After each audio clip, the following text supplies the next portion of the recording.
These were the last words of some of the Nazis convicted at Nuremberg. On the night of the 16th of October 1946, in the gymnasium of Nuremberg Prison, 10 of the main leaders of the Third Reich convicted in the main trial of the International Military Tribunal were executed by hanging. The following are some of the most interesting statements made before their executions. Wilhelm Keitel, Chief of the High Command of the Armed Forces and convicted on all 4 counts defined in the IMT Charter, said in a firm voice as he reached the scaffold, "I call on God Almighty to have mercy on the German people. More than 2 million German soldiers went to their death for the fatherland before me. I follow now my sons, all for Germany." Joachim von Ribbentrop, Reich Foreign Minister, also convicted on all 4 counts like Keitel, was the first to be executed.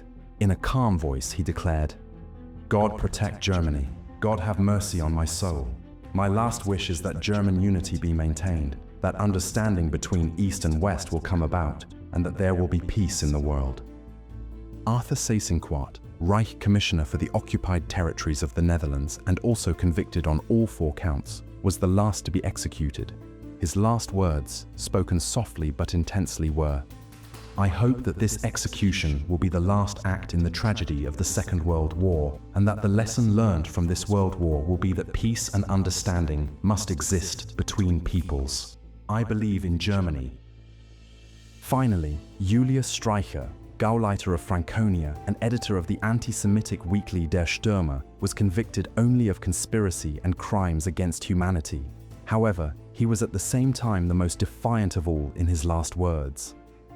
He had to be pushed up the stairs, and as he stepped onto the platform, he shouted loudly, "Heil Hitler!"